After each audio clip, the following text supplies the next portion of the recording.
Good morning सभी को, राधे राधे मेरी तरफ से। क्लास 6 सब्जेक्ट सामाजिक विज्ञान के अंतर्गत अध्याय 19 जो भूगोल का चैप्टर है पृथ्वी की गतियां। चैप्टर का नाम क्या है? पृथ्वी की गतियां। पृथ्वी देखो किसके चक्कर लगाती है? सूर्य के। पृथ्वी अपने अक्ष पर भी घूमती है। पृथ्वी का अपना कोई प्रकाश नहीं। किसका प्रकाश ग्रहण कर रही है? सूर्य का प्रकाश ग्रहण करती है। सूर्य के प्रकाश से प्रकाशमान होती है। पृथ्वी देखो गोल है। पृथ्वी क्या है? गोल है। अब गोल है तो सूर्य का प्रकाश जो पृथ्वी पर पड़ता है वो पूरे भाग पर नहीं पड़ता। किस भाग पर पड़ता है? आधे भाग पर। आधे भाग पर जिस पर प्रकाश आता है सामने वाले भाग में वहां दिन होता है। पृथ्वी सूर्य के चक्कर लगाती रहती है। पीछे वाले भाग में जहाँ अंधेरा है, प्रकाश नहीं पहुंच पा रहा है, वहां रात होती है। तो पृथ्वी की गतियों को हम दो भागों में बांटते हैं। पृथ्वी की गतियां कितने प्रकार की हैं? दो प्रकार की हैं। एक तो परिभ्रमण या घूर्णन। परिभ्रमण बोल सकते हैं, परिभ्रमण या घूर्णन। दूसरी है परिक्रमण। तो पृथ्वी की गतियां कितने प्रकार की है? दो प्रकार की होती हैं, परिभ्रमण और परिक्रमण। पृथ्वी अपनी धुरी यानी अक्ष पर पश्चिम से पूर्व की ओर घूमती है। पृथ्वी देखो सूर्य की किस दिशा से चक्कर लगाती है? पश्चिम से पूर्व की ओर। ये ध्यान रखना, पृथ्वी सूर्य के चक्कर लगाती है पश्चिम से पूर्व की ओर। पृथ्वी अपनी दूरी पर किस दिशा से घूमती है? पश्चिम से पूर्व की ओर घूमती है। अब इसके कारण कौन सी गति हो रही है? इस गति को क्या कहते हैं हम? दैनिक गति यानी रोज की प्रक्रिया। इस गति को बोलते हैं दैनिक गति। अब दैनिक गति, अब पृथ्वी है जो अपने अक्ष पर अपनी दूरी पर कितने घंटों में चक्कर लगाती है? 24 घंटों में। दिन रात की अवधि को अपन कितने घंटे मानते हैं? 24 घंटे। 24 घंटे में दैनिक गति पूरी करती है।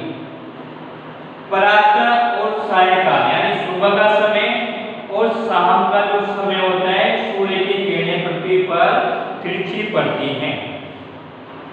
सुबह और शाम सूर्य की जो किरणें पृथ्वी पर वो तिरछी पड़ती हैं। इसलिए प्रातः यानी सुबह और शाम के समय गर्मी कम लगती है। सुबह और शाम गर्मी कम लगने का कारण क्या बताया है? क्या है? क्योंकि सूर्य की किरणें पृथ्वी पर क्या है? तिरछी पड़ती है। तिरछी पड़ने के कारण ही सुबह और शाम के समय में गर्मी कम लगती है। किरणों के तिरछापन से जो परछाई बनती है अपनी सुबह और शाम के समय, वह लंबी बनती है। जब हम धूप में जाके खड़े होते हैं तो हमारी परछाई बनती है। तो इस समय जो शाम का और सुबह का जो समय था उसमें परछाई कम बनती है, परछाई अधिक बनती है। अब दोपहर का समय लेते हैं अपन। दोपहर में सूर्य एकदम सीधा क्या है? चमकता है। आप जाके देख लेना, सीधा सूर्य कहाँ गिरता है? सिर पर। अब सिर पर गिरेगा तो तापमान क्या होगा? अधिक होता है। दोपहर का तापमान क्या होता है? अधिक होता है। और परछाई जो अपनी परछाई बनती है वो भी छोटी बनती है। परछाई कैसी बनती है? छोटी बनती है। और इस समय गर्मी क्या है? अधिक लगेगी। गर्मी क्या लगेगी? अधिक लगती है। अब दिन के समय 24 घंटे का जो दिन है उसको हमने अलग अलग भागों में बांट दिया। दिन के समय को काल अवधि के अनुसार अलग अलग नामों से जाना जाता है। जैसे उषा काल, सबसे पहले कौन सा प्रारंभ होता है? उषा काल। जब आप सुबह उठते हो हल्का हल्का अंधेरा होता है, उसको बोलते हैं उषा काल। सूर्य उदय, जब सूर्य का हल्का सा प्रकाश निकलता है उस समय को क्या कहेंगे? सूर्य का उदय हो चुका है। दोपहर, सूर्य सीधा कहां चमकता है? सिर पर, उस समय को हम क्या करते हैं? दोपहर करते हैं। सूर्यास्त यानी शाम को हल्की हल्की आपको लाल प्रकाश दिखाई देता है, उस समय सूर्यास्त। गोधूली, थोड़ा थोड़ा अंधेरा हो जाता है, जो आपको क्या दिखाई दे रहा था? लाल लाल प्रकाश दिखाई दे रहा था, उसमें धुंधला बनाना, वो समय कहलाता है गोधूली।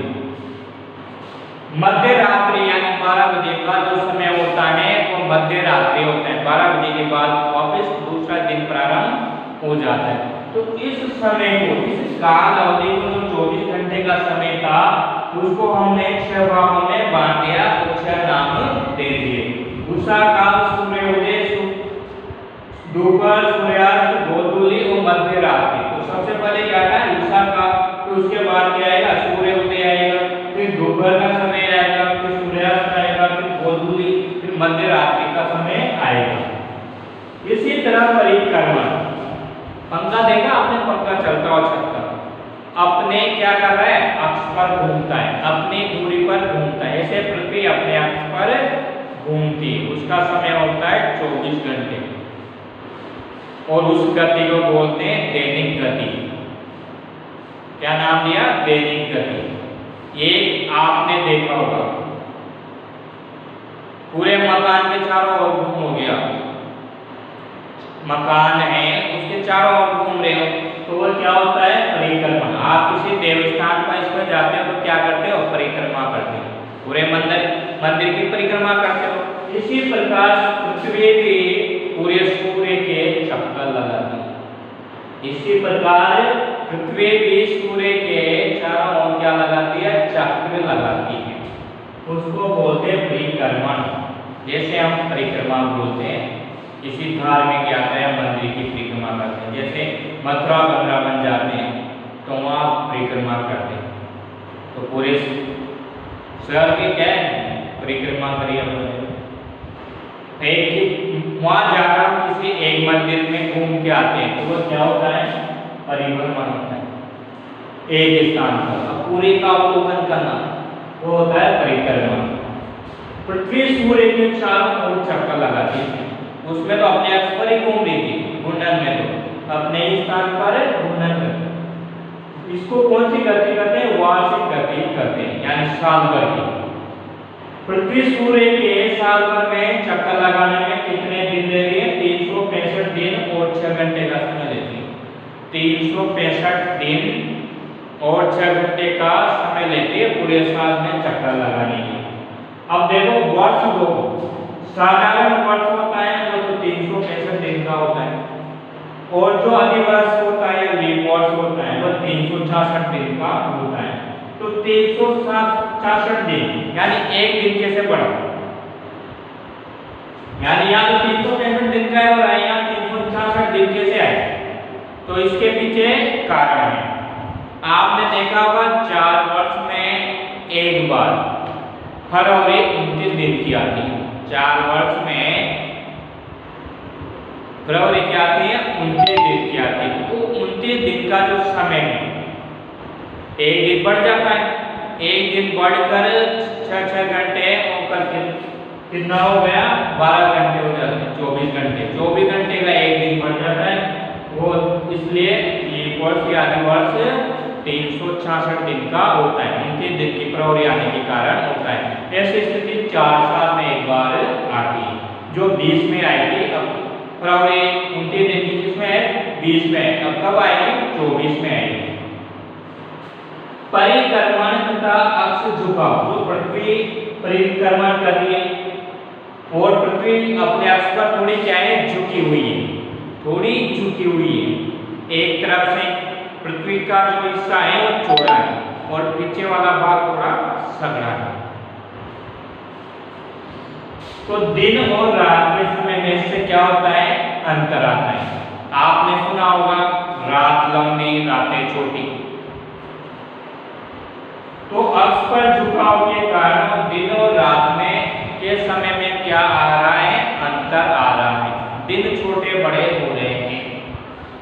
ऋतु परिवर्तन, परिक्रमण के कारण ही क्या होता है, ऋतु परिवर्तन होता है। कभी सर्दी ऋतु, कभी गर्मी की ऋतु, कभी वर्षा ऋतु। इनके कारण इन दोनों में क्या हुआ, अंतर आया। अब दिन रात क्यों होते हैं, क्योंकि पृथ्वी का अपना कोई क्या नहीं है, प्रकाश नहीं। प्रकाश नहीं तो प्रकाश किससे ग्रहण करे, सूर्य से करे, और सूर्य के क्या करे, चक्कर लगाते। तो जो सामने वाला भाग है ये आपकी पृथ्वी है। क्या है, पृथ्वी है। अब ये किसके चक्कर लगा रही है, सूर्य के चक्कर लगा रही है, सूर्य। अब इसका प्रकाश जो सामने वाला भाग है, जहां प्रकाश पहुंच रहा है उस वहां क्या होता है, दिन होता है। और जहां प्रकाश नहीं पहुंच रहा है पीछे वाले हिस्से में यहाँ क्या होती है, रात होती है। जिस क्षेत्र में प्रकाश पहुंचता है वहां क्या होता है, दिन होता है। जिस प्रकार हिस्से में प्रकाश नहीं पहुंचता है वहां रात होती है। ये कारण है दिन रात होने का। तो पृथ्वी सूर्य के चक्कर लगाती रहती है, तो इसका जो एक भाग है झुकाव के कारण क्या है, अधिक चौड़ा है, और दूसरा वाला भाग क्या है, उसके अपेक्षा छोटा है। इसलिए दिन रात में थोड़ा अंतर आता है। अब गर्मी की ऋतु ऐसी स्थितियां बनते हैं 21 जून,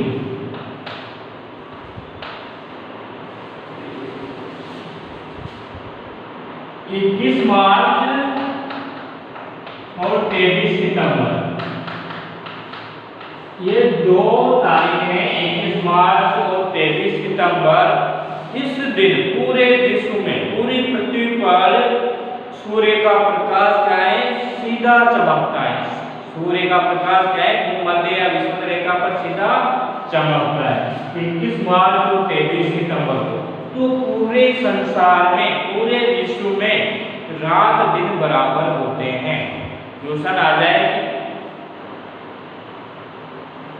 किस तारीख को पूरे विश्व में दिन रात बराबर होते हैं। तो 21 मार्च और 23 सितंबर 2 ऐसी तिथियां हैं जिनको पूरे विश्व में दिन रात क्या होते हैं, बराबर होते हैं। अब 21 जून को क्या है, सूर्य सीधा कहां चमकता है, कर्क रेखा पर चमकता है। जो बाकी रेखाएं वहां क्या होगा, सीधा यहाँ चमकना है, तो प्रकाश अधिक, तो यहाँ क्या होगा, दिन बड़े होंगे। जो भी 21 जून कर्क रेखा वाला क्षेत्र है वहां दिन बड़े होते हैं और रात छोटी होती है। इसके विपरीत देखो आप मकर रेखा पर, इसके 21 जून को तो कर्क रेखा तो दिन बड़े होंगे और रात छोटी होगी। तो दिन बड़े होंगे तो क्या होगी, गर्मी अधिक, ऋतु भी कौन सी होगी, ग्रीष्म ऋतु होगी। इसके विपरीत मकर रेखा देखो आप, यहाँ क्या होगा, सूर्य का प्रकाश क्या है, कम। इस हिस्से में क्या है, सूर्य का प्रकाश कम पड़ेगा। कम पड़ेगा तो वहाँ दिन क्या होंगे, छोटे होंगे, और रातें क्या होगी, बड़ी होगी। तो वहाँ कौन सी ऋतु होगी, सर्दी की ऋतु होगी। यहाँ कर्क रेखा वाले हिस्से पर तो ग्रीष्म ऋतु और मकर रेखा वाले भाग पर शीत ऋतु। यहाँ रातें दिन बड़े, रातें छोटी, यहाँ रातें बड़ी और दिन छोटे होते हैं। इसी प्रकार मकर रेखा पर यह स्थिति आती है, कब आती है, 22